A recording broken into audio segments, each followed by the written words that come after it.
In the land of Uz, there lived a man whose name was Job. This man was blameless and upright. He feared God and shunned evil. He had 7 sons and 3 daughters, and he owned 7,000 sheep, 3,000 camels, 500 yoke of oxen, and 500 donkeys, and had a large number of servants. He was the greatest man among all the people of the East. His sons used to hold feasts in their homes on their birthdays, and they would invite their 3 sisters to eat and drink with them. When a period of feasting had run its course, Job would make arrangements for them to be purified. Early in the morning he would sacrifice a burnt offering for each of them, thinking, "Perhaps my children have sinned and cursed God in their hearts." This was Job's regular custom. One day, the angels came to present themselves before the Lord, and Satan also came with them. The Lord said to Satan, "Where have you come from?" Satan answered the Lord, "From roaming throughout the earth, going to and fro on it." Then the Lord said to Satan, "Have you considered my servant Job? There is no one on earth like him. He is blameless and upright, a man who fears God and shuns evil." "Does Job fear God for nothing?" Satan replied. "Have you not put a hedge around him and his household and everything he has? You have blessed the work of his hands, so that his flocks and herds are spread throughout the land. But now stretch out your hand and strike everything he has, and he will surely curse you to your face." The Lord said to Satan, "Very well then. Everything he has is in your power. But on the man himself, do not lay a finger." Then Satan went out from the presence of the Lord. One day, when Job's sons and daughters were feasting and drinking wine at the eldest brother's house, a messenger came to Job and said, "The oxen were plowing and the donkeys were grazing nearby, and the Sabaeans attacked and made off with them. They put the servants to the sword, and I am the only one who has escaped to tell you." While he was still speaking, another messenger came and said, "The fire of God fell from the heavens and burned up the sheep and the servants, and I am the only one who has escaped to tell you." While he was still speaking, another messenger came and said, "The Chaldeans formed 3 raiding parties and swept down on your camels and made off with them. They put the servants to the sword, and I am the only one who has escaped to tell you." While he was still speaking, yet another messenger came and said, "Your sons and daughters were feasting and drinking wine at the eldest brother's house, when suddenly a mighty wind swept in from the desert and struck the 4 corners of the house. It collapsed on them, and they are dead. And I am the only one who has escaped to tell you." At this, Job got up and tore his robe and shaved his head. Then he fell to the ground in worship and said, "Naked I came from my mother's womb, and naked I shall depart. The Lord gave, and the Lord has taken away. May the name of the Lord be praised." In all this, Job did not sin by charging God with wrongdoing. Job chapter 2.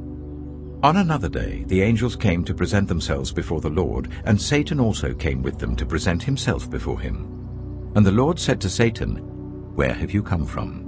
Satan answered the Lord, "From roaming throughout the earth, going to and fro on it." Then the Lord said to Satan, "Have you considered my servant Job? There is no one on earth like him. He is blameless and upright, a man who fears God and shuns evil. And he still maintains his integrity, though you incited me against him to ruin him without any reason." "Skin for skin," Satan replied. "A man will give all he has for his own life. But now stretch out your hand and strike his flesh and bones, and he will surely curse you to your face." The Lord said to Satan, "Very well then, he is in your hands. But you must spare his life."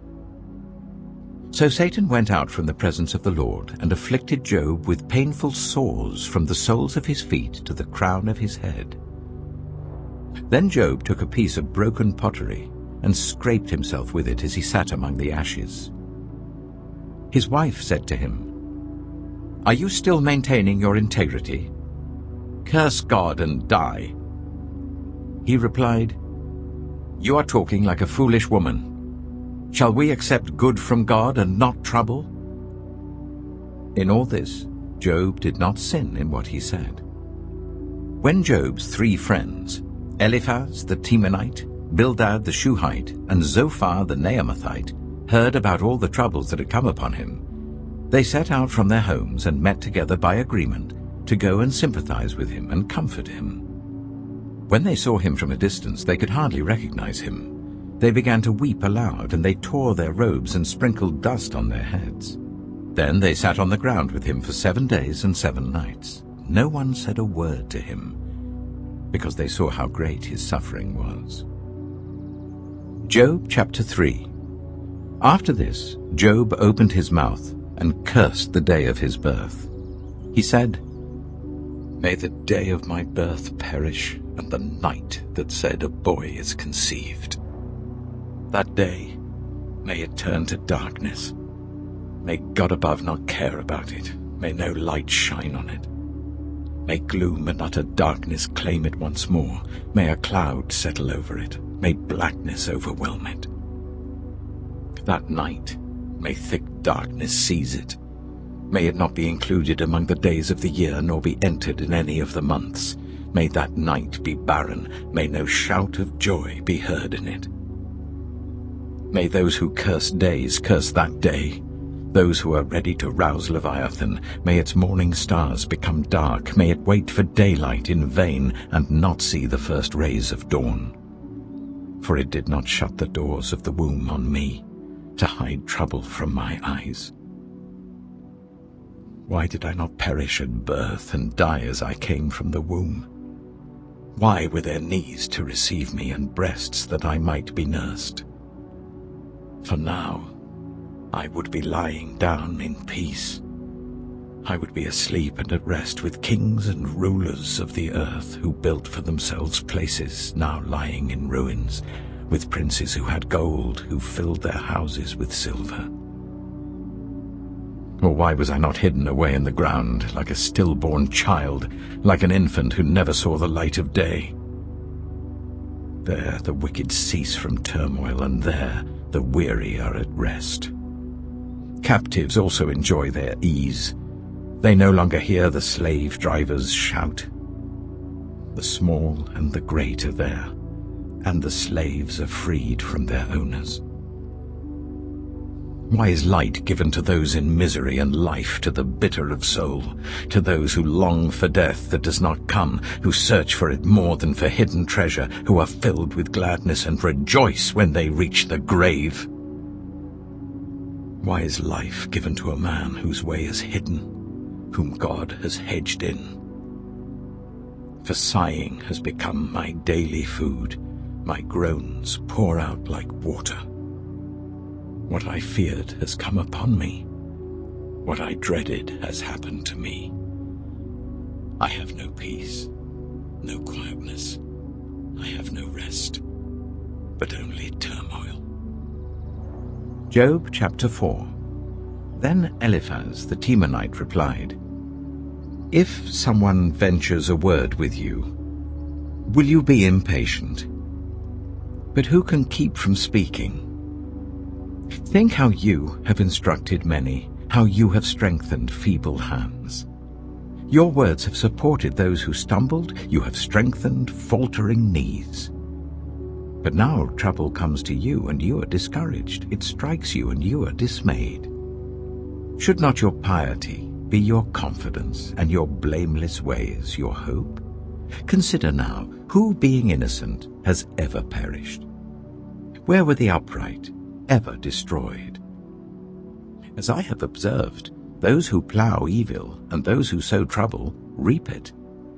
At the breath of God they perish. At the blast of his anger they are no more. The lions may roar and growl, yet the teeth of the great lions are broken. The lion perishes for lack of prey, and the cubs of the lioness are scattered. A word was secretly brought to me. My ears caught a whisper of it. Amid disquieting dreams in the night, when deep sleep falls on people, fear and trembling seized me and made all my bones shake. A spirit glided past my face, and the hair on my body stood on end. It stopped, but I could not tell what it was. A form stood before my eyes, and I heard a hushed voice. "Can a mortal be more righteous than God? Can even a strong man be more pure than his Maker?" If God places no trust in his servants, if he charges his angels with error, how much more those who live in houses of clay, whose foundations are in the dust, who are crushed more readily than a moth. Between dawn and dusk they are broken to pieces, unnoticed they perish forever. Are not the cords of their tent pulled up, so that they die without wisdom? Job chapter 5. Call if you will, but who will answer you? To which of the holy ones will you turn? Resentment kills a fool, and envy slays the simple. I myself have seen a fool taking root, but suddenly his house was cursed. His children are far from safety, crushed in court without a defender. The hungry consume his harvest, taking it even from among thorns, and the thirsty pant after his wealth. For hardship does not spring from the soil, nor does trouble sprout from the ground. Yet man is born to trouble, as surely as sparks fly upwards. But if I were you, I would appeal to God. I would lay my cause before him. He performs wonders that cannot be fathomed, miracles that cannot be counted. He provides rain for the earth. He sends water on the countryside. The lowly he sets on high, and those who mourn are lifted to safety. He thwarts the plans of the crafty, so that their hands achieve no success. He catches the wise in their craftiness, and the schemes of the wily are swept away. Darkness comes upon them in the daytime. At noon they grope as in the night. He saves the needy from the sword in their mouth. He saves them from the clutches of the powerful. So the poor have hope, and injustice shuts its mouth. Blessed is the one whom God corrects. So do not despise the discipline of the Almighty. For he wounds, but he also binds up. He injures, but his hands also heal.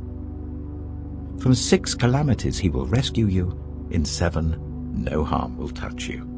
In famine he will deliver you from death, and in battle from the stroke of the sword. You will be protected from the lash of the tongue, and need not fear when destruction comes. You will laugh at destruction and famine, and need not fear the wild animals. For you will have a covenant with the stones of the field, and the wild animals will be at peace with you. You will know that your tent is secure. You will take stock of your property and find nothing missing. You will know that your children will be many, and your descendants like the grass of the earth. You will come to the grave in full vigor, like sheaves gathered in season. We have examined this, and it is true. So hear it and apply it to yourself. Job chapter 6. Then Job replied, If only my anguish could be weighed, and all my misery be placed on the scales. It would surely outweigh the sand of the seas. No wonder my words have been impetuous. The arrows of the Almighty are in me. My spirit drinks in their poison. God's terrors are marshaled against me. Does a wild donkey bray when it has grass, or an ox bellow when it has fodder? Is tasteless food eaten without salt, or is there flavor in the sap of the mallow? I refuse to touch it. Such food makes me ill. Oh, that I might have my request, that God would grant what I hope for, that God will be willing to crush me, to let loose his hand and cut off my life. Then I would still have this consolation, my joy in unrelenting pain, that I had not denied the words of the Holy One. What strength do I have that I should still hope? What prospects that I should be patient? Do I have the strength of stone? Is my flesh bronze? Do I have any power to help myself now that success has been driven from me? Anyone who withholds kindness from a friend forsakes the fear of the Almighty. But my brothers are as undependable as intermittent streams, as the streams that overflow when darkened by thawing ice and swollen with melting snow, but that stop flowing in the dry season and in the heat vanish from their channels. Caravans turn aside from their routes. They go off into the wasteland and perish. The caravans of Tema look for water. The traveling merchants of Sheba look in hope. They are distressed because they had been confident. They arrive there only to be disappointed. Now you too have proved to be of no help. You see something dreadful and are afraid. Have I ever said, "Give something on my behalf, pay a ransom for me from your wealth, deliver me from the hand of the enemy, rescue me from the clutches of the ruthless"? Teach me and I will be quiet. Show me where I have been wrong. How painful are honest words. But what do your arguments prove? Do you mean to correct what I say and treat my desperate words as wind? You would even cast lots for the fatherless and barter away your friend. But now be so kind as to look at me. Would I lie to your face? Relent, do not be unjust. Reconsider, for my integrity is at stake. Is there any wickedness on my lips? Can my mouth not discern malice? Job chapter 7. Do not mortals have hard service on earth? Are not their days like those of hired laborers? Like a slave longing for the evening shadows, or a hired laborer waiting to be paid, so I have been allotted months of futility, and nights of misery have been assigned to me. When I lie down, I think, how long before I get up? The night drags on, and I toss and turn until dawn. My body is clothed with worms and scabs. My skin is broken and festering. My days are swifter than a weaver's shuttle, and they come to an end without hope. Remember, O God, that my life is but a breath. My eyes will never see happiness again. The eye that now sees me will see me no longer. You will look for me, but I will be no more.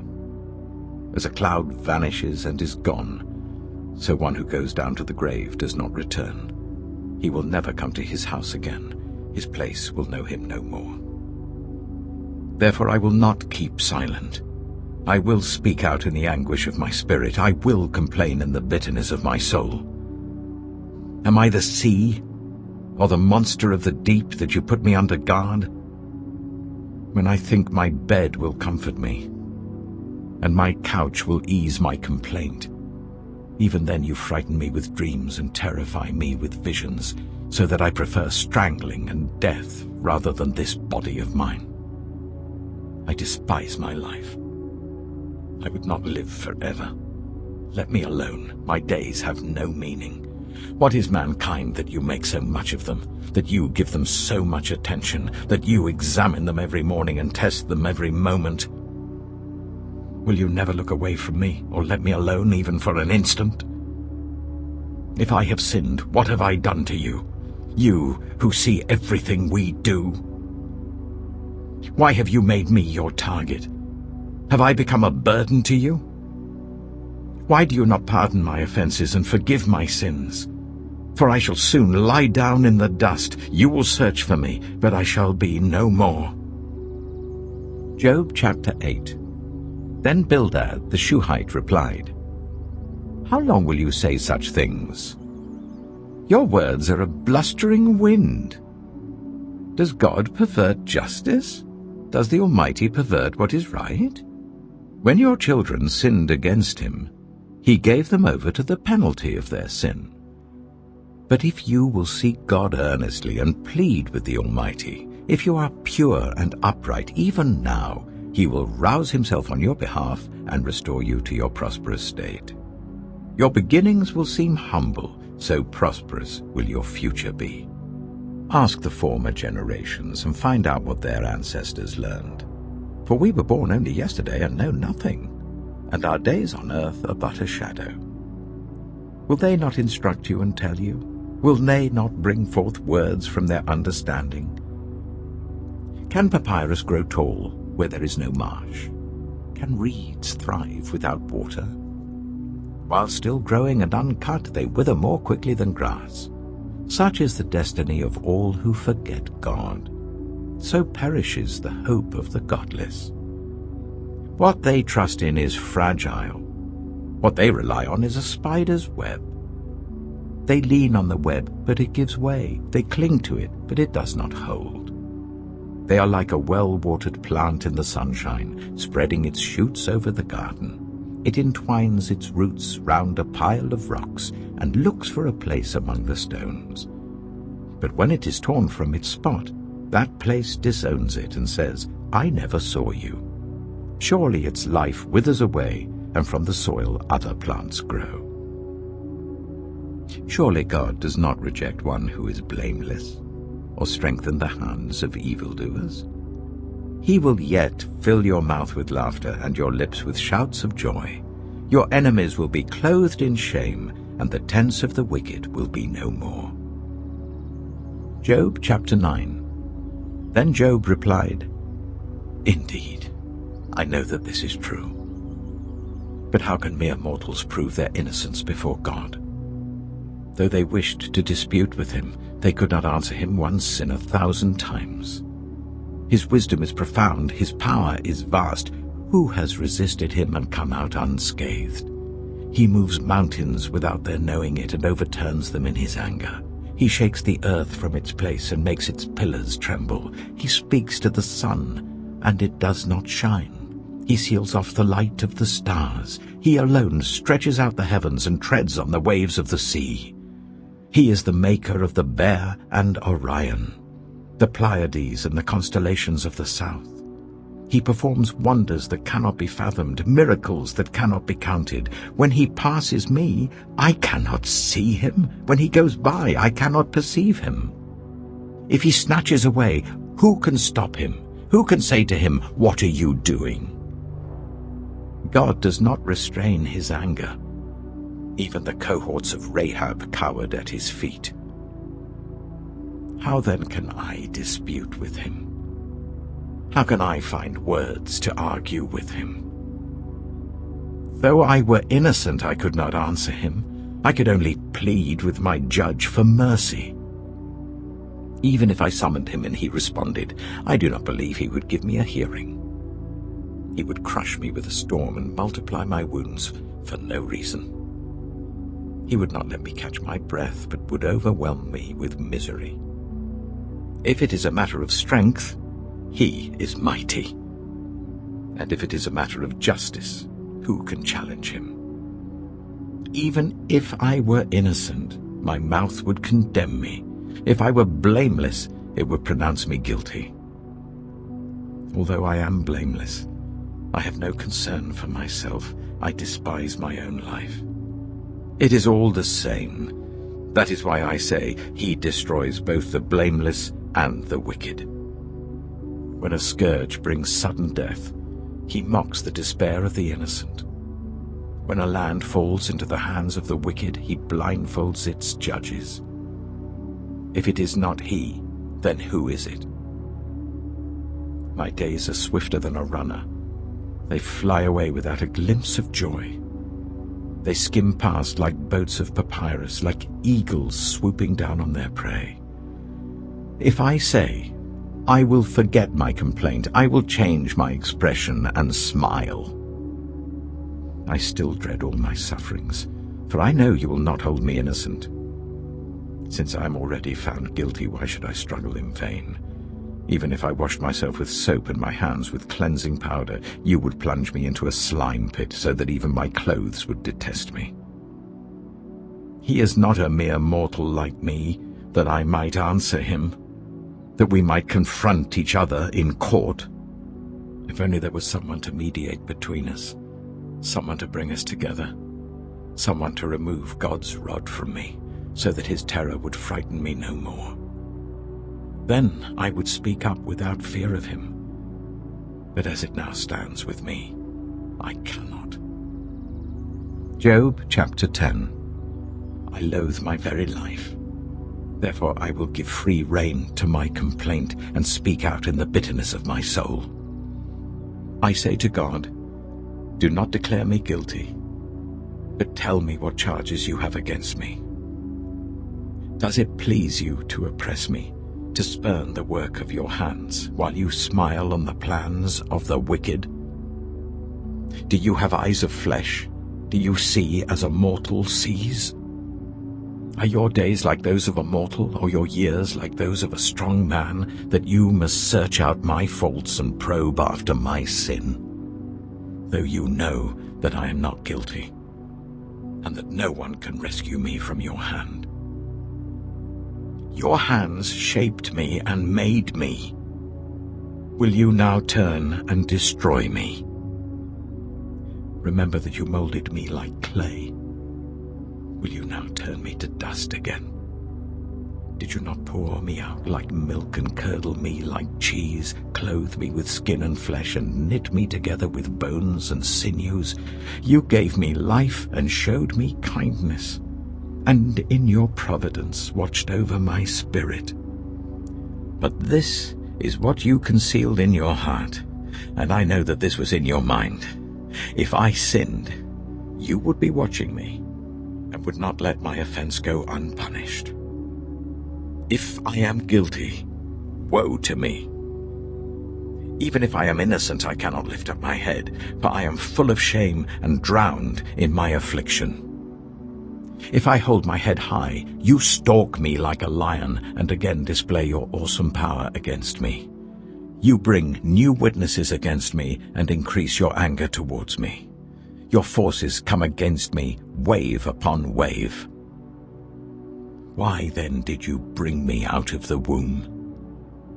I wish I had died before any eye saw me. If only I had never come into being, or had been carried straight from the womb to the grave.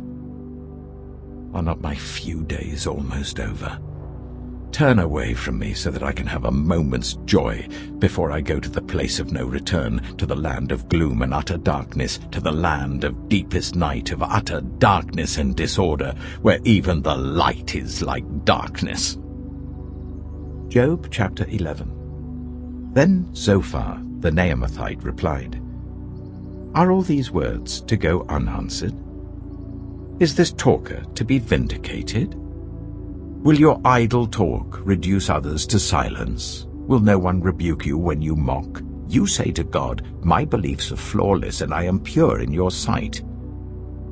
Oh, how I wish that God would speak, that he would open his lips against you, and disclose to you the secrets of wisdom, for true wisdom has two sides. Know this, God has even forgotten some of your sin. Can you fathom the mysteries of God? Can you probe the limits of the Almighty? They are higher than the heavens above. What can you do? They are deeper than the depths below. What can you know? Their measure is longer than the earth and wider than the sea. If he comes along and confines you in prison and convenes a court, who can oppose him? Surely he recognizes deceivers, and when he sees evil, does he not take note? But the witless can no more become wise than a wild donkey's colt can be born human. Yet, if you devote your heart to him, and stretch out your hands to him, if you put away the sin that is in your hand and allow no evil to dwell in your tent, then, free of fault, you will lift up your face. You will stand firm and without fear. You will surely forget your trouble, recalling it only as waters gone by. Life will be brighter than noonday, and darkness will become like morning. You will be secure because there is hope. You will look about you and take your rest in safety. You will lie down with no one to make you afraid, and many will court your favor.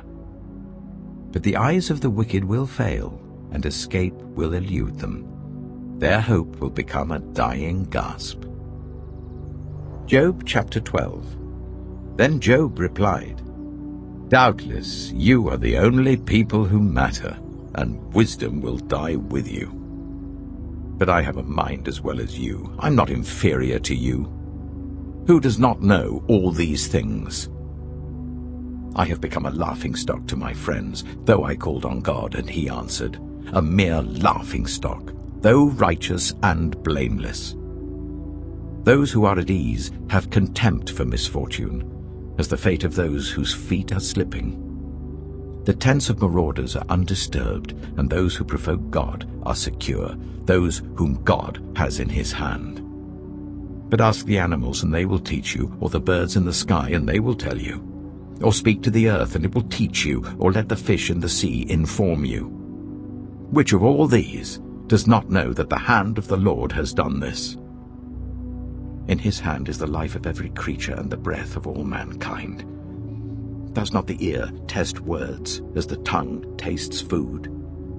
Is not wisdom found among the aged? Does not long life bring understanding? To God belong wisdom and power. Counsel and understanding are his. What he tears down cannot be rebuilt.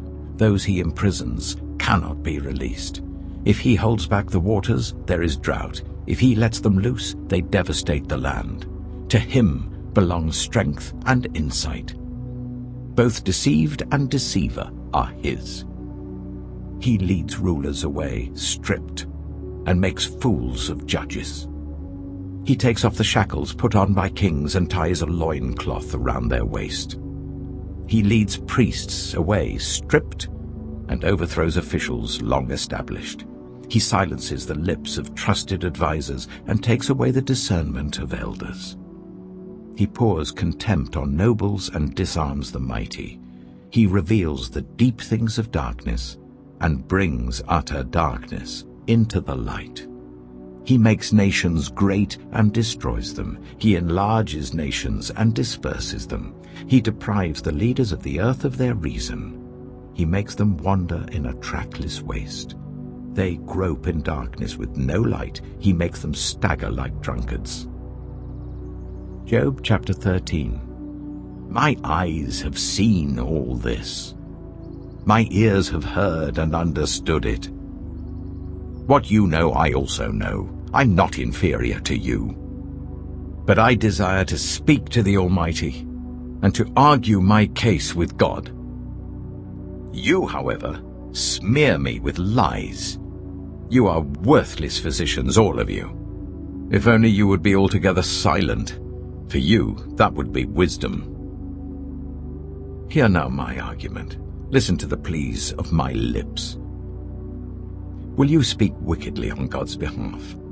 Will you speak deceitfully for him? Will you show him partiality? Will you argue the case for God? Would it turn out well if he examined you? Could you deceive him as you might deceive a mortal? He would surely call you to account if you secretly showed partiality. Would not his splendor terrify you? Would not the dread of him fall on you? Your maxims are proverbs of ashes. Your defenses are defenses of clay. Keep silent and let me speak. Then let come to me what may. Why do I put myself in jeopardy and take my life in my hands? Though he slay me, yet will I hope in him. I will surely defend my ways to his face. Indeed, this will turn out for my deliverance, for no godless person would dare come before him.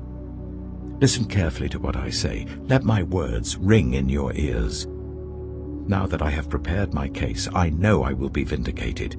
Can anyone bring charges against me? If so, I will be silent and die. Only grant me these two things, God, and then I will not hide from you. Withdraw your hand far from me, and stop frightening me with your terrors. Then summon me, and I will answer, or let me speak, and you reply to me. How many wrongs and sins have I committed? Show me my offense and my sin. Why do you hide your face and consider me your enemy? Will you torment a wind-blown leaf? Will you chase after dry chaff? For you write down bitter things against me and make me reap the sins of my youth. You fasten my feet in shackles. You keep close watch on all my paths by putting marks on the soles of my feet. So man wastes away like something rotten, like a garment eaten by moths. Job chapter 14. Mortals, born of woman, are of few days and full of trouble. They spring up like flowers and wither away, like fleeting shadows. They do not endure. Do you fix your eye on them? Will you bring them before you for judgment? Who can bring what is pure from the impure? No one. A person's days are determined. You have decreed the number of his months and have set limits he cannot exceed. So look away from him and let him alone, till he has put in his time like a hired laborer. At least there is hope for a tree. If it is cut down, it will sprout again, and its new shoots will not fail. Its roots may grow old in the ground, and its stump die in the soil, yet at the scent of water it will bud and put forth shoots like a plant. But a man dies and is laid low. He breathes his last and is no more. As the water of a lake dries up, or a riverbed becomes parched and dry, so he lies down and does not rise. Till the heavens are no more, people will not awake or be roused from their sleep. If only you would hide me in the grave, and conceal me till your anger has passed. If only you would set me a time and then remember me. If someone dies, will they live again? All the days of my hard service I will wait for my renewal to come. You will call, and I will answer you. You will long for the creature your hands have made. Surely then you will count my steps, but not keep track of my sin. My offenses will be sealed up in a bag. You will cover over my sin. But as a mountain erodes and crumbles, and as a rock is moved from its place, as water wears away stones and torrents wash away the soil, so you destroy a person's hope. You overpower them once for all, and they are gone. You change their countenance and send them away. If their children are honored, they do not know it. If their children are brought low, they do not see it. They feel but the pain of their own bodies and mourn only for themselves. Job chapter 15. Then Eliphaz the Temanite replied, Would a wise person answer with empty notions, or fill their belly with the hot east wind? Would they argue with useless words, with speeches that have no value? But you even undermine piety and hinder devotion to God. Your sin prompts your mouth. You adopt the tongue of the crafty. Your own mouth condemns you, not mine. Your own lips testify against you. Are you the first man ever born? Were you brought forth before the hills? Do you listen in on God's counsel? Do you have a monopoly on wisdom? What do you know that we do not know? What insights do you have that we do not have? The gray-haired and the aged are on our side, men even older than your father. Are God's consolations not enough for you, words spoken gently to you? Why has your heart carried you away, and why do your eyes flash, so that you vent your rage against God and pour out such words from your mouth? What are mortals, that they could be pure? Or those born of woman, that they could be righteous? If God places no trust in his holy ones, if even the heavens are not pure in his eyes, how much less mortals, who are vile and corrupt, who drink up evil like water? Listen to me, and I will explain to you. Let me tell you what I have seen, what the wise have declared, hiding nothing received from their ancestors, to whom alone the land was given when no foreigners moved among them. All his days the wicked man suffers torment, the ruthless man, through all the years stored up for him. Terrifying sounds fill his ears. When all seems well, marauders attack him. He despairs of escaping the realm of darkness. He is marked for the sword. He wanders about for food like a vulture. He knows the day of darkness is at hand. Distress and anguish fill him with terror. Troubles overwhelm him, like a king poised to attack, because he shakes his fist at God and vaunts himself against the Almighty, defiantly charging against him with a thick, strong shield. Though his face is covered with fat, and his waist bulges with flesh, he will inhabit ruined towns and houses where no one lives, houses crumbling to rubble. He will no longer be rich, and his wealth will not endure, nor will his possessions spread over the land. He will not escape the darkness. A flame will wither his shoots, and the breath of God's mouth will carry him away. Let him not deceive himself by trusting what is worthless, for he will get nothing in return.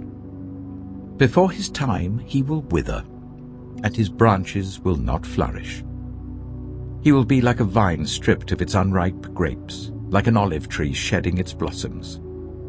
For the company of the godless will be barren, and fire will consume the tents of those who love bribes. They conceive trouble and give birth to evil. Their womb fashions deceit. Job chapter 16. Then Job replied, I have heard many things like these. You're miserable comforters, all of you.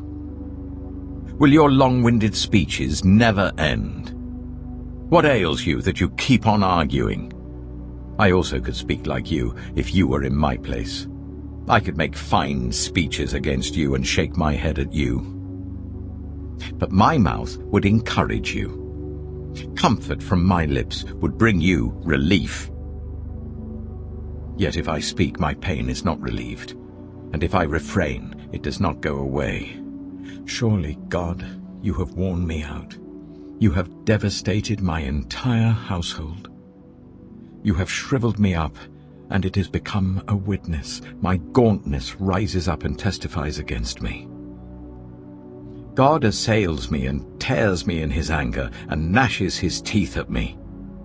My opponent fastens on me his piercing eyes. People open their mouths to jeer at me. They strike my cheek in scorn and unite together against me. God has turned me over to the ungodly and thrown me into the clutches of the wicked.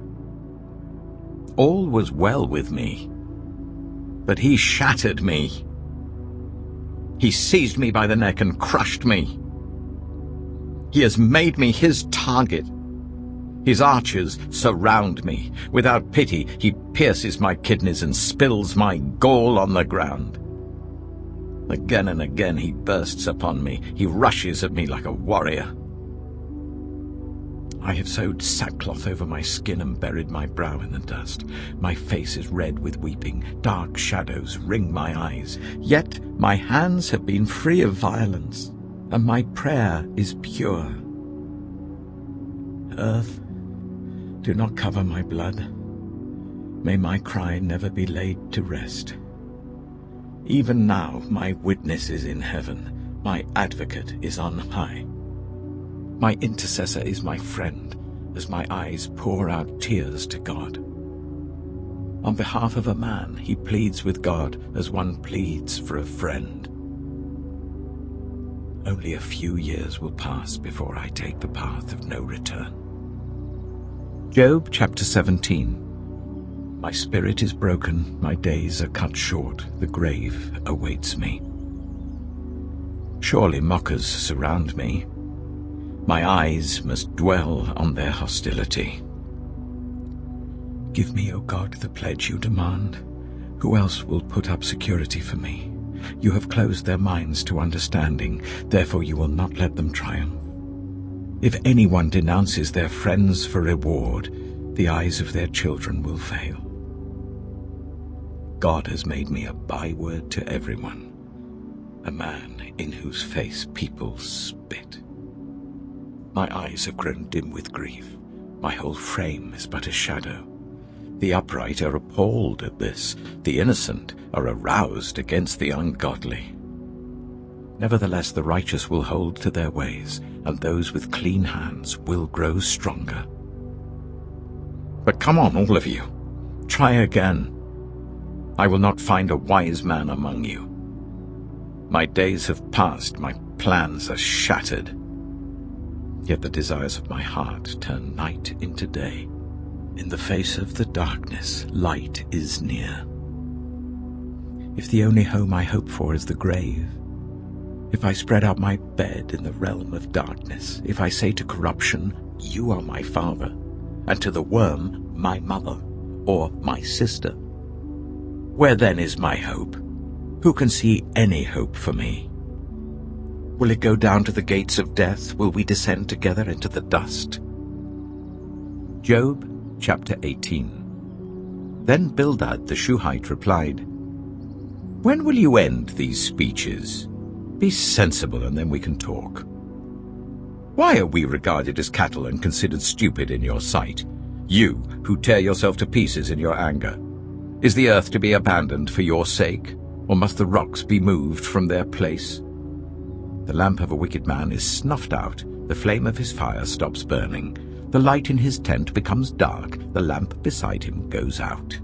The vigor of his step is weakened, his own schemes throw him down.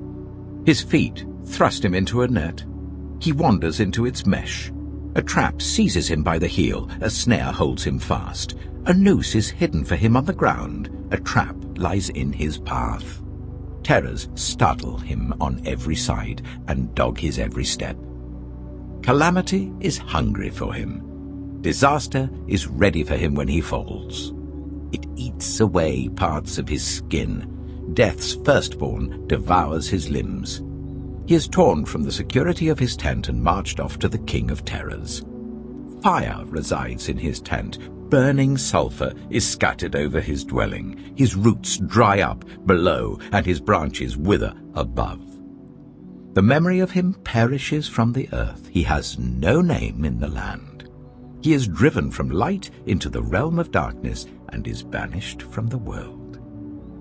He has no offspring or descendants among his people, no survivor where once he lived. People of the west are appalled at his fate. Those of the east are seized with horror. Surely such is the dwelling of an evil man. Such is the place of one who does not know God. Job chapter 19. Then Job replied, "How long will you torment me and crush me with words? 10 times now you have reproached me. Shamelessly you attack me. If it is true that I have gone astray, my error remains my concern alone. If indeed you would exalt yourselves above me and use my humiliation against me, then know that God has wronged me and drawn his net around me. Though I cry, 'Violence,' I get no response. Though I call for help, there is no justice. He has blocked my way so that I cannot pass. He has shrouded my paths in darkness. He has stripped me of my honor and removed the crown from my head. He tears me down on every side till I am gone. He uproots my hope like a tree. His anger burns against me. He counts me among his enemies. His troops advance in force. They build a siege ramp against me and encamp around my tent. He has alienated my family from me. My acquaintances are completely estranged from me. My relatives have gone away. My closest friends have forgotten me. My guests and my female servants count me a foreigner. They look upon me as a stranger. I summon my servant, but he does not answer, though I beg him with my own mouth. My breath is offensive to my wife. I'm loathsome to my own family. Even the little boys scorn me. When I appear, they ridicule me. All my intimate friends detest me. Those I love have turned against me. I am nothing but skin and bones. I have escaped only by the skin of my teeth. Have pity on me, my friends. Have pity, for the hand of God has struck me. Why do you pursue me as God does? Will you never get enough of my flesh? Oh, that my words were recorded, that they were written on a scroll, that they were inscribed with an iron tool on lead or engraved in rock forever. I know that my Redeemer lives, and that in the end he will stand on the earth. And after my skin has been destroyed, yet in my flesh I will see God. I myself will see him with my own eyes, I and not another. How my heart yearns within me. If you say, "How we will hound him, since the root of the trouble lies in him," you should fear the sword yourselves. For wrath will bring punishment by the sword, and then you will know that there is judgment. Job chapter 20. Then Zophar the Naamathite replied, "My troubled thoughts prompt me to answer because I am greatly disturbed. I hear a rebuke that dishonors me, and my understanding inspires me to reply. Surely you know how it has been from old, ever since mankind was placed on the earth, that the mirth of the wicked is brief, the joy of the godless lasts but a moment. Though the pride of the godless person reaches to the heavens and his head touches the clouds, he will perish forever, like his own dung. Those who have seen him will say, 'Where is he?' Like a dream he flies away, no more to be found, banished like a vision of the night. The eye that saw him will not see him again. His place will look on him no more. His children must make amends to the poor, his own hands must give back his wealth. The youthful vigor that fills his bones will lie with him in the dust. Though evil is sweet in his mouth and he hides it under his tongue, though he cannot bear to let it go and lets it linger in his mouth, yet his food will turn sour in his stomach. It will become the venom of serpents within him. He will spit out the riches he swallowed. God will make his stomach vomit them up. He will suck the poison of serpents. The fangs of an adder will kill him. He will not enjoy the streams, the rivers flowing with honey and cream. What he toiled for, he must give back uneaten. He will not enjoy the profit from his trading. For he has oppressed the poor and left them destitute. He has seized houses he did not build. Surely he will have no respite from his craving. He cannot save himself by his treasure. Nothing is left for him to devour. His prosperity will not endure. In the midst of his plenty, distress will overtake him. The full force of misery will come upon him. When he has filled his belly, God will vent his burning anger against him and rain down his blows on him. Though he flees from an iron weapon, a bronze-tipped arrow pierces him. He pulls it out of his back, the gleaming point out of his liver. Terrors will come over him. Total darkness lies in wait for his treasures. A fire unfanned will consume him and devour what is left in his tent. The heavens will expose his guilt. The earth will rise up against him. A flood will carry off his house, rushing waters on the day of God's wrath. Such is the fate God allots the wicked, the heritage appointed for them by God. Job chapter 21. Then Job replied, "Listen carefully to my words. Let this be the consolation you give me. Bear with me while I speak, and after I have spoken, mock on. Is my complaint directed to a human being? Why should I not be impatient? Look at me, and be appalled. Clap your hand over your mouth. When I think about this, I'm terrified. Trembling seizes my body. Why do the wicked live on, growing old and increasing in power? They see their children established around them, their offspring before their eyes. Their homes are safe and free from fear. The rod of God is not on them. Their bulls never fail to breed. Their cows calve and do not miscarry. They send forth their children as a flock. Their little ones dance about. They sing to the music of tambourine and lyre. They make merry to the sound of the pipe. They spend their years in prosperity and go down to the grave in peace. Yet they say to God, 'Leave us alone. We have no desire to know your ways. Who is the Almighty that we should serve him? What would we gain by praying to him? But their prosperity is not in their own hands. So I stand aloof from the plans of the wicked. Yet how often is the lamp of the wicked snuffed out? How often does calamity come upon them, the fate God allots in his anger? How often are they like straw before the wind, like chaff swept away by a gale? It is said, God stores up the punishment of the wicked for their children. Let him repay the wicked, so that they themselves will experience it. Let their own eyes see their destruction. Let them drink the cup of the wrath of the Almighty. For what do they care about the families they leave behind when their allotted months come to an end?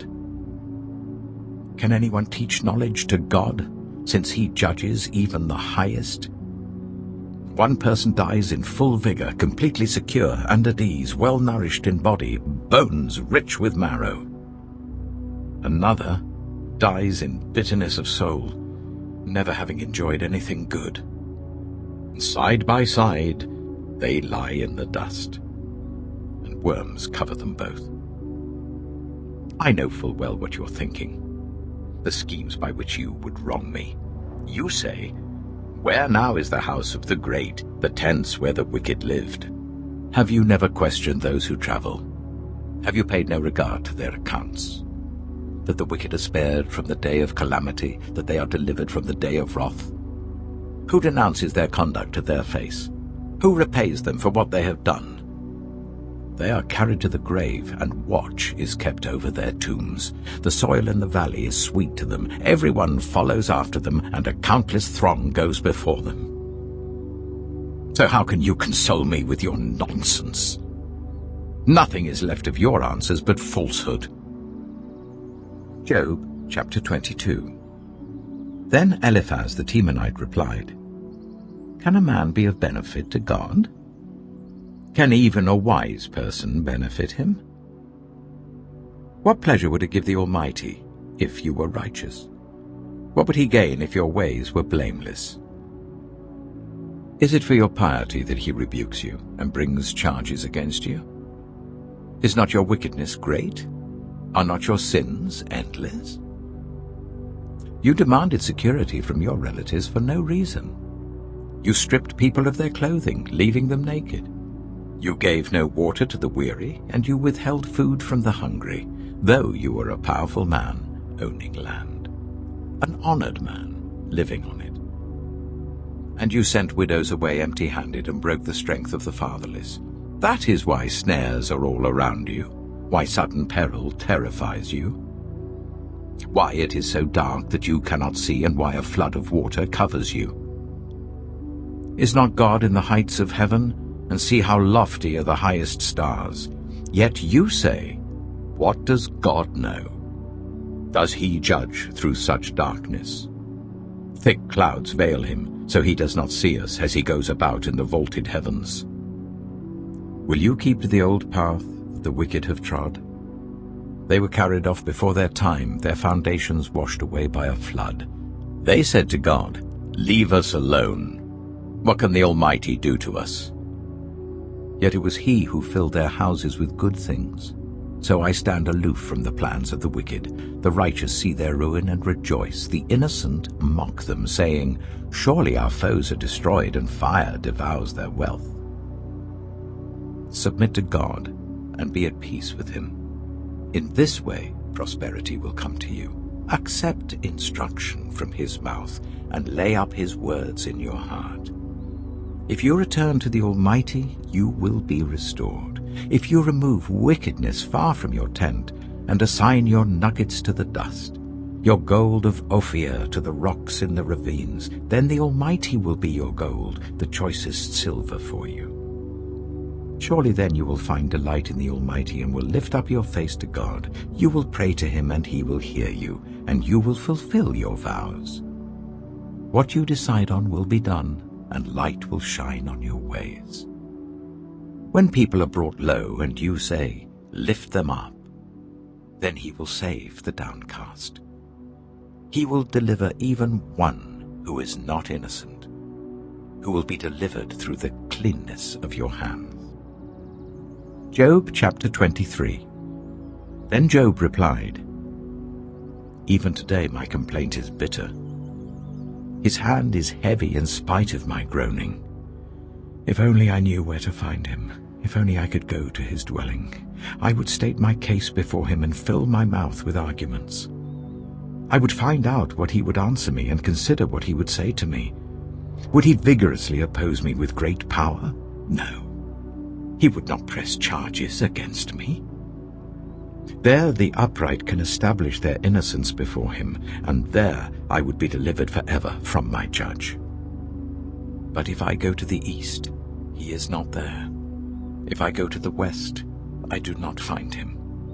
When he is at work in the north, I do not see him. When he turns to the south, I catch no glimpse of him. But he knows the way that I take. When he has tested me, I shall come forth as gold. My feet have closely followed his steps. I have kept to his way without turning aside. I have not departed from the commands of his lips. I have treasured the words of his mouth more than my daily bread. But he stands alone, and who can oppose him? He does whatever he pleases. He carries out his decree against me, and many such plans he still has in store. That is why I am terrified before him. When I think of all this, I fear him. God has made my heart faint. The Almighty has terrified me. Yet I am not silenced by the darkness, by the thick darkness that covers my face. Job chapter 24. Why does the Almighty not set times for judgment? Why must those who know him look in vain for such days? There are those who move boundary stones. They pasture flocks they have stolen. They drive away the orphan's donkey and take the widow's ox in pledge. They thrust the needy from the path and force all the poor of the land into hiding. Like wild donkeys in the desert, the poor go about their labor of foraging food. The wasteland provides food for their children. They gather fodder in the fields and glean in the vineyards of the wicked. Lacking clothes, they spend the night naked. They have nothing to cover themselves in the cold. They are drenched by mountain rains and hug the rocks for lack of shelter. The fatherless child is snatched from the breast. The infant of the poor is seized for a debt. Lacking clothes, they go about naked. They carry the sheaves, but still go hungry. They crush olives among the terraces. They tread the wine presses, yet suffer thirst. The groans of the dying rise from the city, and the souls of the wounded cry out for help. But God charges no one with wrongdoing. There are those who rebel against the light, who do not know its ways or stay in its paths. When daylight is gone, the murderer rises up, kills the poor and needy, and in the night steals forth like a thief. The eye of the adulterer watches for dusk. He thinks, no eye will see me, and he keeps his face concealed. In the dark, thieves break into houses, but by day they shut themselves in. They want nothing to do with the light. For all of them, midnight is their morning. They make friends with the terrors of darkness.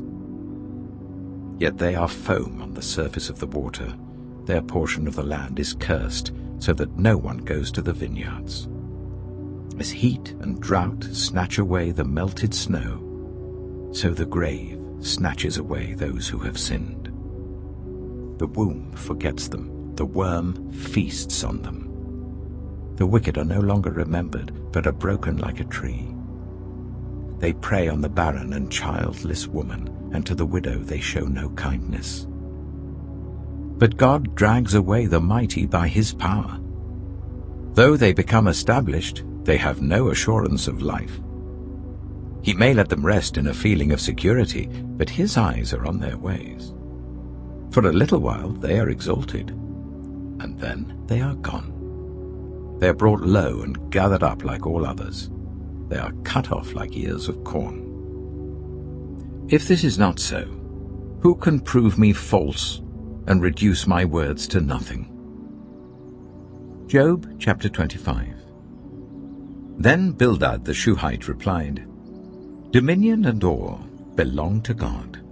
He establishes order in the heights of heaven. Can his forces be numbered? On whom does his light not rise? How then can a mortal be righteous before God? How can one born of woman be pure? If even the moon is not bright and the stars are not pure in his eyes, how much less a mortal, who is but a maggot, a human being, who is only a worm. Job chapter 26.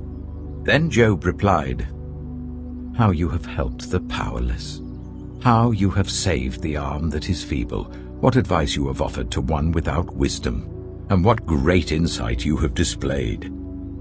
Who has helped you utter these words, and whose spirit spoke from your mouth? The dead are in deep anguish, those beneath the waters and all that live in them. The realm of the dead is naked before God, destruction lies uncovered.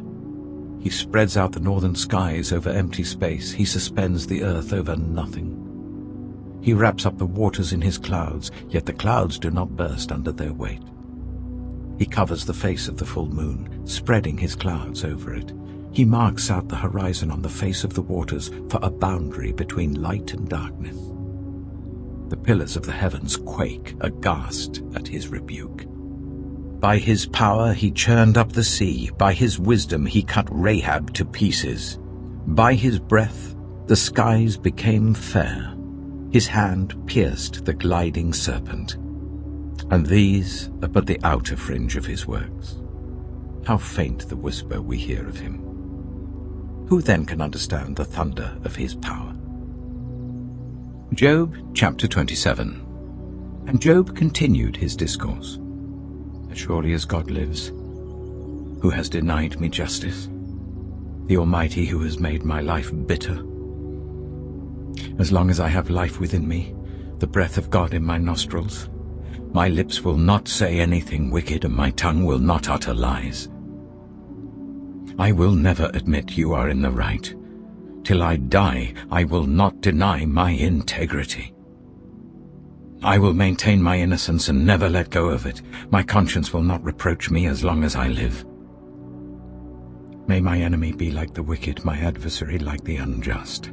For what hope have the godless when they are cut off, when God takes away their life? Does God listen to their cry when distress comes upon them? Will they find delight in the Almighty? Will they call on God at all times? I will teach you about the power of God. The ways of the Almighty I will not conceal. You have all seen this yourselves. Why then this meaningless talk? Here is the fate God allots to the wicked, the heritage a ruthless man receives from the Almighty. However many his children, their fate is the sword. His offspring will never have enough to eat. The plague will bury those who survive him, and their widows will not weep for them. Though he heaps up silver like dust, and clothes like piles of clay, what he lays up the righteous will wear, and the innocent will divide his silver. The house he builds is like a moth's cocoon, like a hut made by a watchman. He lies down wealthy, but will do so no more. When he opens his eyes, all is gone. Terrors overtake him like a flood. A tempest snatches him away in the night.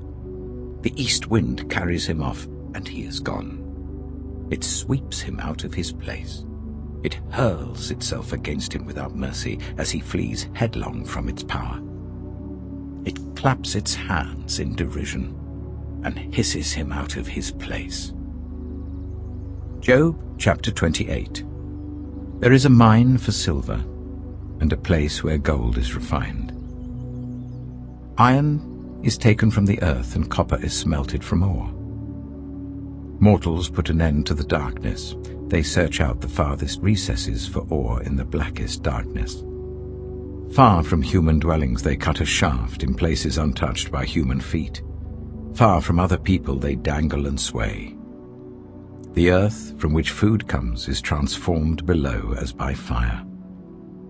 Lapis lazuli comes from its rocks, and its dust contains nuggets of gold. No bird of prey knows that hidden path. No falcon's eye has seen it. Proud beasts do not set foot on it, and no lion prowls there. People assault the flinty rock with their hands and lay bare the roots of the mountains. They tunnel through the rock. Their eyes see all its treasures. They search the sources of the rivers and bring hidden things to light. But where can wisdom be found? Where does understanding dwell? No mortal comprehends its worth. It cannot be found in the land of the living. The deep says, "It is not in me." The sea says, "It is not with me." It cannot be bought with the finest gold, nor can its price be weighed out in silver. It cannot be bought with the gold of Ophir, with precious onyx or lapis lazuli. Neither gold nor crystal can compare with it, nor can it be had for jewels of gold. Coral and jasper are not worthy of mention. The price of wisdom is beyond rubies. The topaz of Cush cannot compare with it. It cannot be bought with pure gold. Where then does wisdom come from? Where does understanding dwell? It is hidden from the eyes of every living thing, concealed even from the birds in the sky. Destruction and death say, only a rumor of it has reached our ears. God understands the way to it, and he alone knows where it dwells. For he views the ends of the earth and sees everything under the heavens. When he established the force of the wind and measured out the waters, when he made a decree for the rain and a path for the thunderstorm, then he looked at wisdom and appraised it. He confirmed it and tested it. And he said to the human race, "The fear of the Lord, that is wisdom, and to shun evil is understanding." Job chapter 29. Job continued his discourse. How I long for the months gone by, for the days when God watched over me, when his lamp shone on my head, and by his light I walked through darkness. Oh, for the days when I was in my prime, when God's intimate friendship blessed my house, when the Almighty was still with me and my children were around me, when my path was drenched with cream, and the rock poured out for me streams of olive oil. When I went to the gate of the city and took my seat in the public square, the young men saw me and stepped aside, and the old men rose to their feet. The chief men refrained from speaking and covered their mouths with their hands. The voices of the nobles were hushed, and their tongues stuck to the roof of their mouths. Whoever heard me spoke well of me, and those who saw me commended me. Because I rescued the poor who cried for help, and the fatherless who had none to assist them. The one who was dying blessed me. I made the widow's heart sing. I put on righteousness as my clothing, justice was my robe and my turban. I was eyes to the blind and feet to the lame. I was a father to the needy. I took up the case of the stranger. I broke the fangs of the wicked and snatched the victims from their teeth. I thought, I shall die in my own house, my days as numerous as the grains of sand. My roots will reach to the water, and the dew will lie all night on my branches. My glory will not fade. The bow will be ever new in my hand. People listened to me expectantly, waiting in silence for my counsel. After I had spoken, they spoke no more. My words fell gently on their ears. They waited for me as for showers, and drank in my words as the spring rain. When I smiled at them, they scarcely believed it. The light of my face was precious to them. I chose the way for them and sat as their chief. I dwelt as a king among his troops. I was like one who comforts mourners. Job chapter 30. But now they mock me, men younger than I, whose fathers I would have disdained to put with my sheepdogs. Of what use was the strength of their hands to me, since their vigor had gone from them? Haggard from want and hunger, they roamed the parched land in desolate wastelands at night. In the brush they gathered salt herbs, and their food was the root of the broom bush. They were banished from human society, shouted at as if they were thieves. They were forced to live in the dry stream beds, among the rocks and in holes in the ground. They brayed among the bushes and huddled in the undergrowth. A base and nameless brood, they were driven out of the land. And now those young men mock me in song. I have become a byword among them. They detest me and keep their distance. They do not hesitate to spit in my face. Now that God has unstrung my bow and afflicted me, they throw off restraint in my presence. On my right, the tribe attacks. They lay snares for my feet. They build their siege ramps against me. They break up my road. They succeed in destroying me. No one can help him, they say. They advance as through a gaping breach. Amid the ruins they come rolling in. Terrors overwhelm me. My dignity is driven away as by the wind. My safety vanishes like a cloud. And now my life ebbs away. Days of suffering grip me. Night pierces my bones. My gnawing pains never rest. In his great power, God becomes like clothing to me. He binds me like the neck of my garment. He throws me into the mud, and I am reduced to dust and ashes. I cry out to you, God, but you do not answer. I stand up, but you merely look at me. You turn on me ruthlessly. With the might of your hand you attack me. You snatch me up and drive me before the wind. You toss me about in the storm. I know you will bring me down to death, to the place appointed for all the living. Surely no one lays a hand on a broken man when he cries for help in his distress. Have I not wept for those in trouble? Has not my soul grieved for the poor? Yet when I hoped for good, evil came. When I looked for light, then came darkness. The churning inside me never stops. Days of suffering confront me. I go about blackened, but not by the sun. I stand up in the assembly and cry for help. I have become a brother of jackals, a companion of owls. My skin grows black and peels. My body burns with fever. My lyre is tuned to mourning, and my pipe to the sound of wailing. Job chapter 31. I made a covenant with my eyes, not to look lustfully at a young woman. For what is our lot from God above, our heritage from the Almighty on high? Is it not ruin for the wicked, disaster for those who do wrong? Does he not see my ways and count my every step?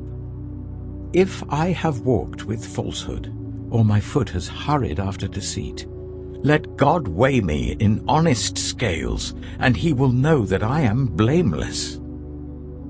If my steps have turned from the path, if my heart has been led by my eyes, or if my hands have been defiled, then may others eat what I have sown, and may my crops be uprooted. If my heart has been enticed by a woman, or if I have lurked at my neighbor's door, then may my wife grind another man's grain, and may other men sleep with her. For that would have been wicked, a sin to be judged. It is a fire that burns to destruction. It would have uprooted my harvest. If I have denied justice to any of my servants, whether male or female, when they had a grievance against me, what will I do when God confronts me? What will I answer when called to account? Did not he who made me in the womb make them? Did not the same one form us both within our mothers?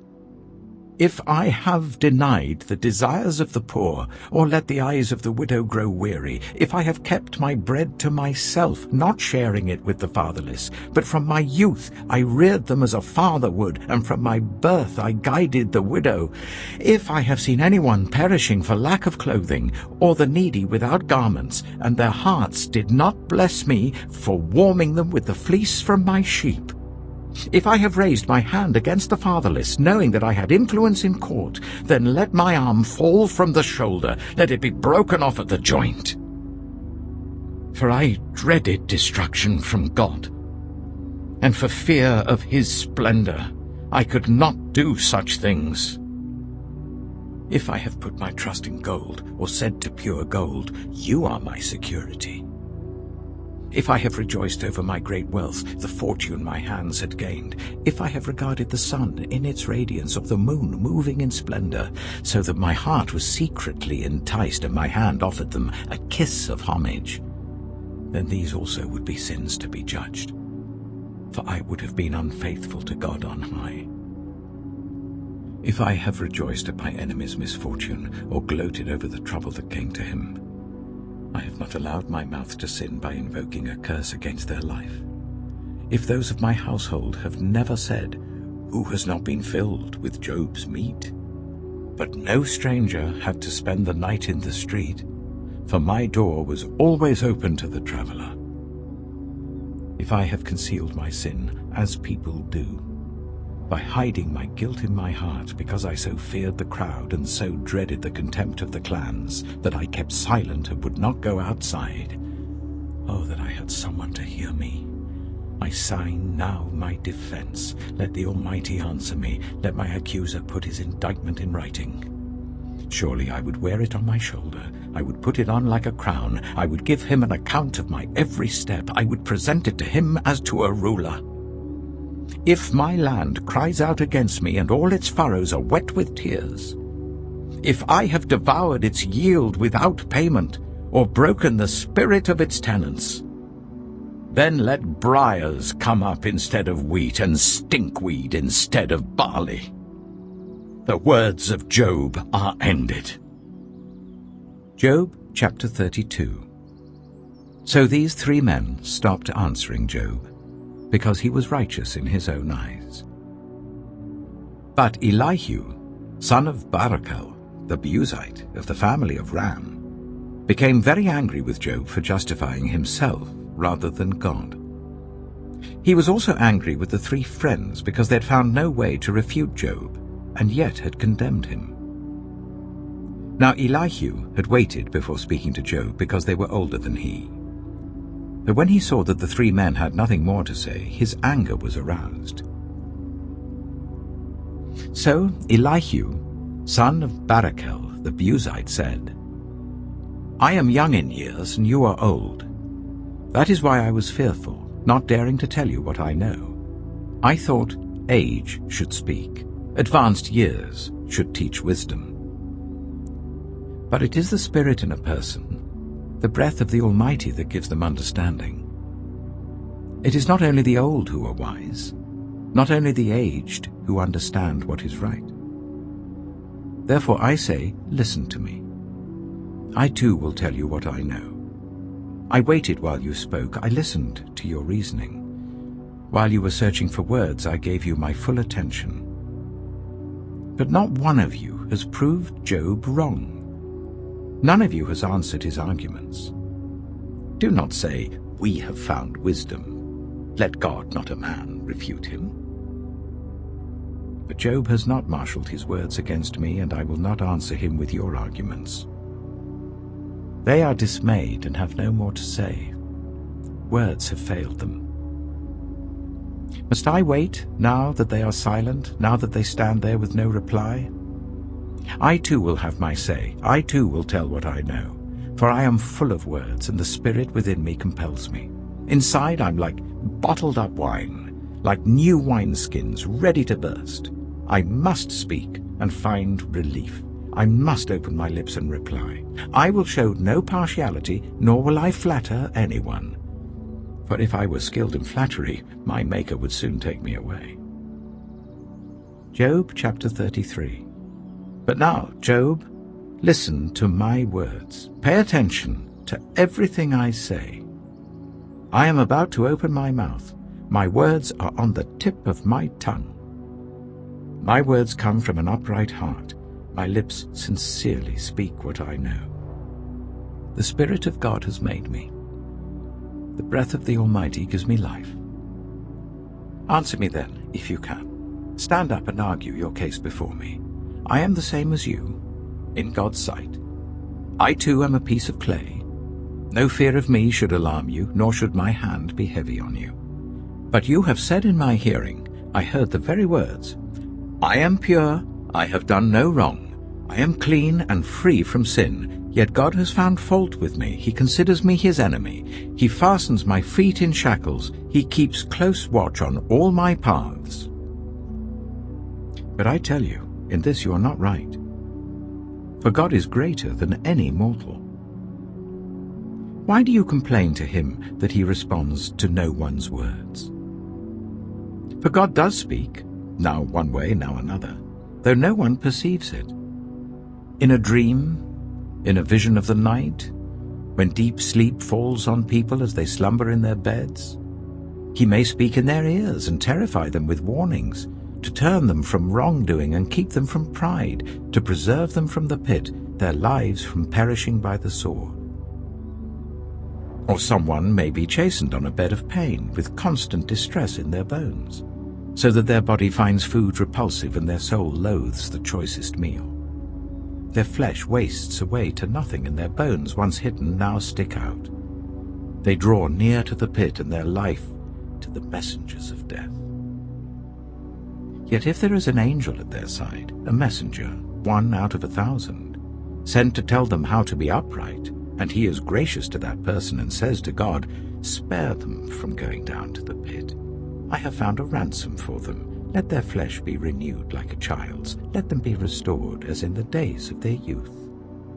Then that person can pray to God and find favor with him. They will see God's face and shout for joy. He will restore them to full well-being. And they will go to others and say, I have sinned, and I have perverted what is right, but I did not get what I deserved. God has delivered me from going down to the pit, and I shall live to enjoy the light of life. God does all these things to a person, twice, even 3 times, to turn them back from the pit, that the light of life may shine on them. Pay attention, Job, and listen to me. Be silent, and I will speak. If you have anything to say, answer me. Speak up, for I want to vindicate you. But if not, then listen to me. Be silent, and I will teach you wisdom. Job chapter 34. Then Elihu said, Hear my words, you wise men. Listen to me, you men of learning. For the ear tests words as the tongue tastes food. Let us discern for ourselves what is right. Let us learn together what is good. Job says, I am innocent, but God denies me justice. Although I am right, I am considered a liar. Although I am guiltless, his arrow inflicts an incurable wound. Is there anyone like Job, who drinks scorn like water? He keeps company with evildoers. He associates with the wicked, for he says, there is no profit in trying to please God. So listen to me, you men of understanding. Far be it from God to do evil, from the Almighty to do wrong. He repays everyone for what they have done. He brings on them what their conduct deserves. It is unthinkable that God would do wrong, that the Almighty would pervert justice. Who appointed him over the earth? Who put him in charge of the whole world? If it were his intention and he withdrew his spirit and breath, all humanity would perish together and mankind would return to the dust. If you have understanding, hear this. Listen to what I say. Can someone who hates justice govern? Will you condemn the just and mighty one? Is he not the one who says to kings, you are worthless, and to nobles, you are wicked? who shows no partiality to princes and does not favor the rich over the poor, for they are all the work of his hands? They die in an instant. In the middle of the night, the people are shaken and they pass away. The mighty are removed without human hand. His eyes are on the ways of mortals. He sees their every step. There is no deep shadow, no utter darkness, where evildoers can hide. God has no need to examine men further, that they should come before him for judgment. Without inquiry, he shatters the mighty and sets up others in their place. Because he takes note of their deeds, he overthrows them in the night and they are crushed. He punishes them for their wickedness where everyone can see them, because they turned from following him and had no regard for any of his ways. They caused the cry of the poor to come before him so that he heard the cry of the needy. But if he remains silent, who can condemn him? If he hides his face, who can see him? Yet he is over individual and nation alike, to keep the godless from ruling, from laying snares for the people. Suppose someone says to God, "I am guilty but will offend no more. Teach me what I cannot see. If I have done wrong, I will not do so again." Should God then reward you on your terms when you refuse to repent? You must decide, not I. So tell me what you know. Men of understanding declare, wise men who hear me say to me, Job speaks without knowledge, his words lack insight. Oh, that Job might be tested to the uttermost for answering like a wicked man. To his sin he adds rebellion. Scornfully he claps his hands among us and multiplies his words against God. Job chapter 35. Then Elihu said, "Do you think this is just? You say, I am in the right, not God. Yet you ask him, what profit is it to me, and what do I gain by not sinning? I would like to reply to you, and to your friends with you. Look up at the heavens and see. Gaze at the clouds so high above you. If you sin, how does that affect him? If your sins are many, what does that do to him? If you are righteous, what do you give to him? Or what does he receive from your hand? Your wickedness only affects humans like yourself, and your righteousness only other people. People cry out under a load of oppression. They plead for relief from the arm of the powerful, but no one says, where is God my Maker, who gives songs in the night, who teaches us more than he teaches the beasts of the earth, and makes us wiser than the birds in the sky? He does not answer when people cry out because of the arrogance of the wicked. Indeed, God does not listen to their empty plea. The Almighty pays no attention to it. How much less, then, will he listen when you say that you do not see him, that your case is before him, and you must wait for him, and further, that his anger never punishes, and he does not take the least notice of wickedness. So Job opens his mouth with empty talk. Without knowledge he multiplies words. Job chapter 36. Elihu continued, Bear with me a little longer, and I will show you that there is more to be said on God's behalf. I get my knowledge from afar. I will ascribe justice to my Maker. Be assured that my words are not false. One who has perfect knowledge is with you. God is mighty, but despises no one. He is mighty and firm in his purpose. He does not keep the wicked alive, but gives the afflicted their rights. He does not take his eyes off the righteous. He enthrones them with kings and exalts them forever.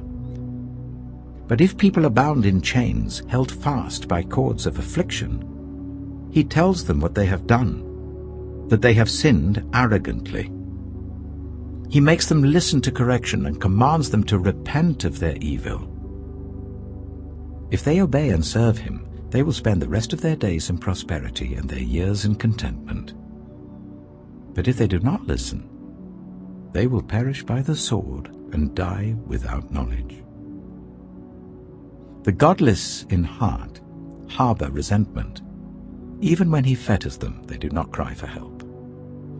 They die in their youth among male prostitutes of the shrines. But those who suffer, he delivers in their suffering. He speaks to them in their affliction. He is wooing you from the jaws of distress to a spacious place, free from restriction, to the comfort of your table, laden with choice food. But now you are laden with judgment due to the wicked. Judgment and justice have taken hold of you. Be careful that no one entices you by riches. Do not let a large bribe turn you aside. Would your wealth, or even all your mighty efforts, sustain you, so you would not be in distress? Do not long for the night to drag people away from their homes. Beware of turning to evil, which you seem to prefer to affliction. God is exalted in his power. Who is a teacher like him? Who has prescribed his ways for him, or said to him, "You have done wrong"? Remember to extol his work, which people have praised in song. All humanity has seen it. Mortals gaze on it from afar. How great is God, beyond our understanding. The number of his years is past finding out. He draws up the drops of water which distill as rain to the streams. The clouds pour down their moisture and abundant showers fall on mankind. Who can understand how he spreads out the clouds, how he thunders from his pavilion? See how he scatters his lightning about him, bathing the depths of the sea. This is the way he governs the nations and provides food in abundance. He fills his hands with lightning and commands it to strike its mark. His thunder announces the coming storm. Even the cattle make known its approach. Job chapter 37. At this, my heart pants and leaps from its place. Listen. Listen to the roar of his voice, to the rumbling that comes from his mouth. He unleashes his lightning beneath the whole heaven and sends it to the ends of the earth. After that comes the sound of his roar. He thunders with his majestic voice. When his voice resounds, he holds nothing back. God's voice thunders in marvelous ways. He does great things beyond our understanding. He says to the snow, "Fall on the earth," and to the rain shower, "Be a mighty downpour," so that everyone he has made may know his work. He stops all people from their labor. The animals take cover. They remain in their dens. The tempest comes out from its chamber, the cold from the driving winds. The breath of God produces ice, and the broad waters become frozen.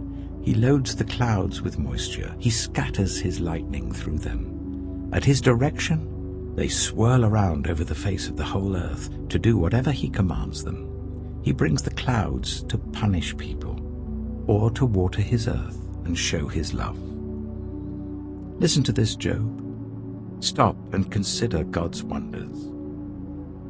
Do you know how God controls the clouds and makes his lightning flash? Do you know how the clouds hang poised, those wonders of him who is perfect in knowledge?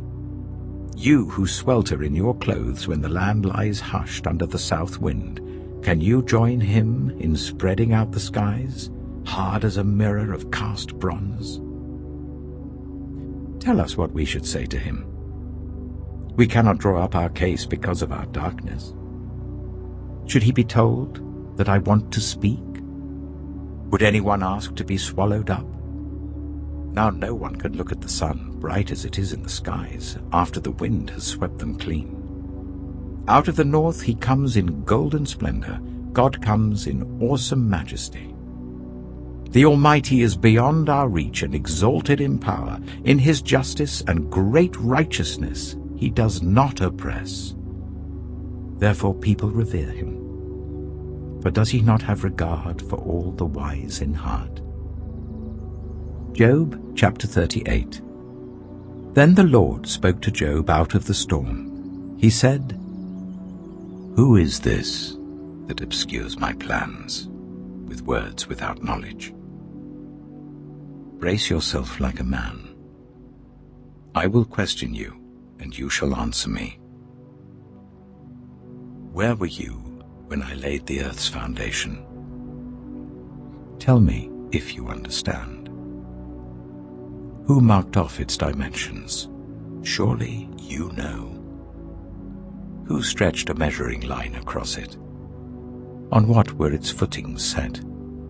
Or who laid its cornerstone, while the morning stars sang together and all the angels shouted for joy? Who shut up the sea behind doors when it burst forth from the womb? When I made the clouds its garment and wrapped it in thick darkness, when I fixed limits for it and set its doors and bars in place, when I said, "This far you may come and no farther. Here is where your proud waves halt." Have you ever given orders to the morning, or shown the dawn its place, that it might take the earth by the edges and shake the wicked out of it? The earth takes shape like clay under a seal. Its features stand out like those of a garment. The wicked are denied their light, and their upraised arm is broken. Have you journeyed to the springs of the sea, or walked in the recesses of the deep? Have the gates of death been shown to you? Have you seen the gates of the deepest darkness? Have you comprehended the vast expanses of the earth? Tell me if you know all this. What is the way to the abode of light? And where does darkness reside? Can you take them to their places? Do you know the paths to their dwellings? Surely you know, for you were already born. You have lived so many years. Have you entered the storehouses of the snow, or seen the storehouses of the hail, which I reserve for times of trouble, for days of war and battle? What is the way to the place where the lightning is dispersed, or the place where the east winds are scattered over the earth? Who cuts a channel for the torrents of rain, and a path for the thunderstorm, to water a land where no one lives, an uninhabited desert, to satisfy a desolate wasteland, and make it sprout with grass? Does the rain have a father? Who fathers the drops of dew? From whose womb comes the ice?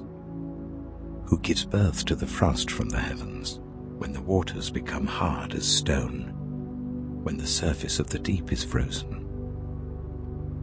Can you bind the chains of the Pleiades? Can you loosen Orion's belt? Can you bring forth the constellations in their seasons, or lead out the bear with its cubs? Do you know the laws of the heavens?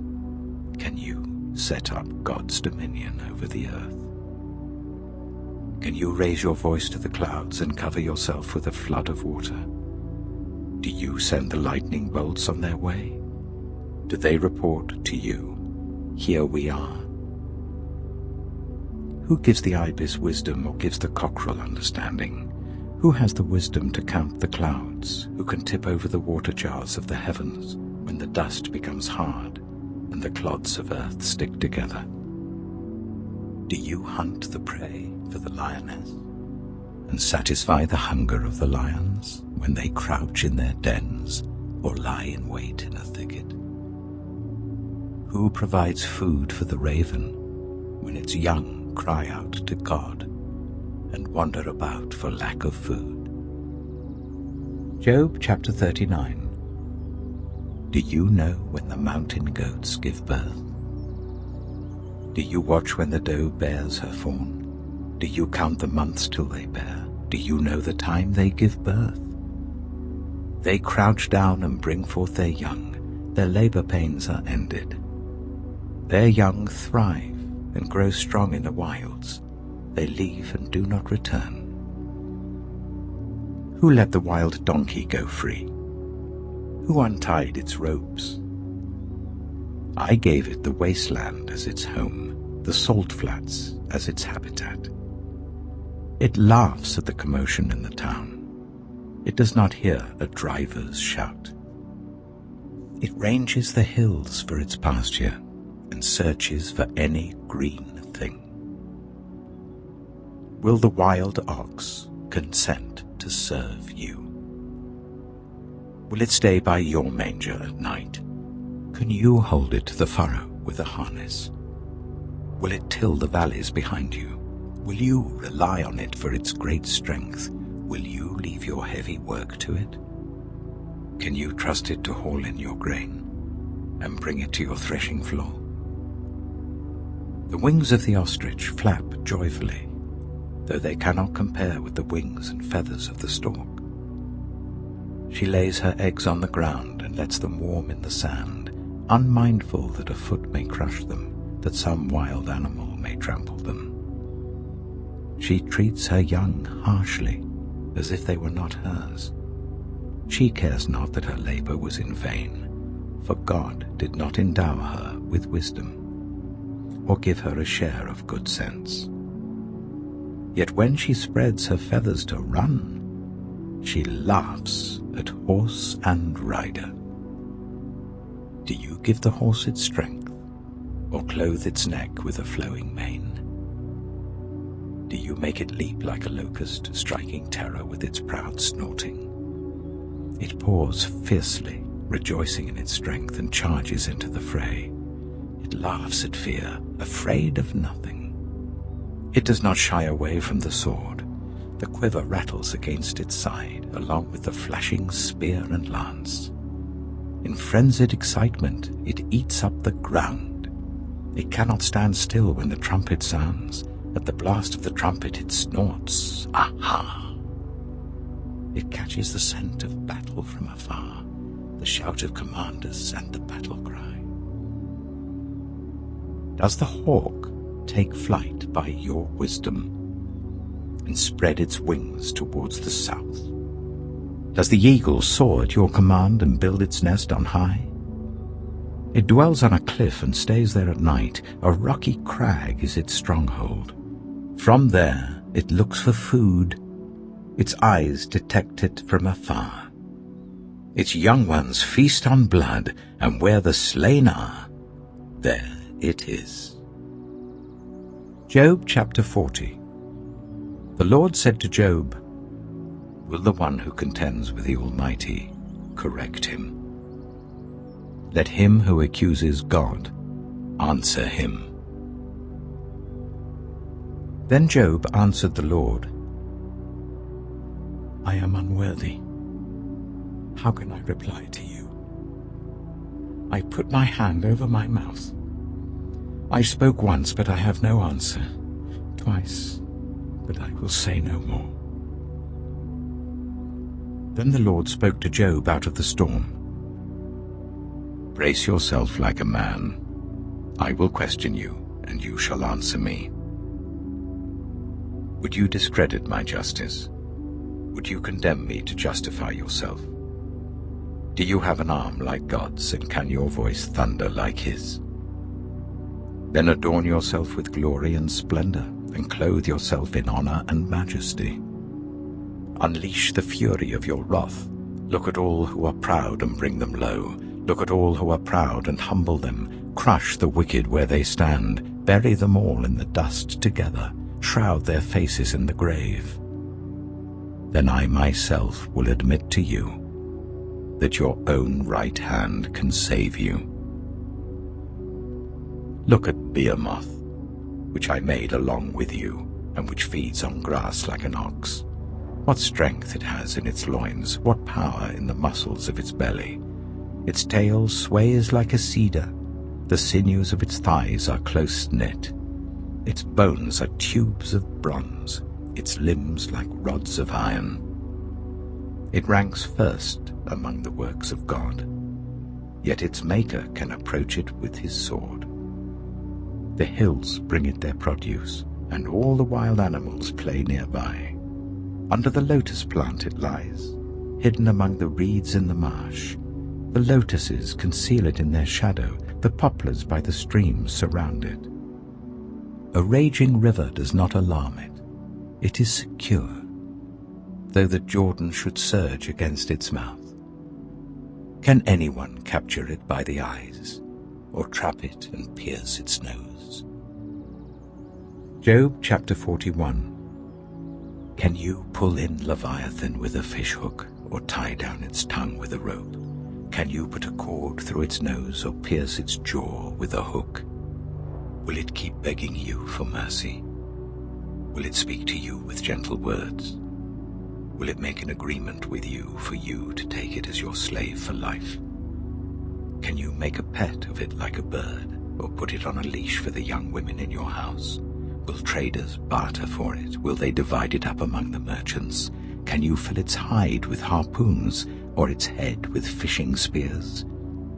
If you lay a hand on it, you will remember the struggle and never do it again. Any hope of subduing it is false. The mere sight of it is overpowering. No one is fierce enough to rouse it. Who then is able to stand against me? Who has a claim against me that I must pay? Everything under heaven belongs to me. I will not fail to speak of Leviathan's limbs, its strength and its graceful form. Who can strip off its outer coat? Who can penetrate its double coat of armor? Who dares open the doors of its mouth, ringed about with its fearsome teeth? Its back has rows of shields tightly sealed together. Each is so close to the next that no air can pass between. They are joined fast to one another. They cling together and cannot be parted. Its snorting throws out flashes of light. Its eyes are like the rays of dawn. Flames stream from its mouth. Sparks of fire shoot out. Smoke pours from its nostrils as from a boiling pot over burning reeds. Its breath sets coals ablaze, and flames dart from its mouth. Strength resides in its neck, dismay goes before it. The folds of its flesh are tightly joined. They are firm and immovable. Its chest is hard as rock, hard as a lower millstone. When it rises up, the mighty are terrified. They retreat before its thrashing. The sword that reaches it has no effect, nor does the spear or the dart or the javelin. Iron it treats like straw, and bronze like rotten wood. Arrows do not make it flee. Slingstones are like chaff to it. A club seems to it but a piece of straw. It laughs at the rattling of the lance. Its undersides are jagged potsherds, leaving a trail in the mud like a threshing sledge. It makes the depths churn like a boiling cauldron, and stirs up the sea like a pot of ointment. It leaves a glistening wake behind it. One would think the deep had white hair. Nothing on earth is its equal, a creature without fear. It looks down on all that are haughty. It is king over all that are proud. Job chapter 42. Then Job replied to the Lord, I know that you can do all things. No purpose of yours can be thwarted. You asked, who is this that obscures my plans without knowledge? Surely I spoke of things I did not understand, things too wonderful for me to know. You said, listen now, and I will speak. I will question you, and you shall answer me. My ears had heard of you, but now my eyes have seen you. Therefore I despise myself and repent in dust and ashes. After the Lord had said these things to Job, he said to Eliphaz the Temanite, I am angry with you and your two friends, because you have not spoken the truth about me as my servant Job has.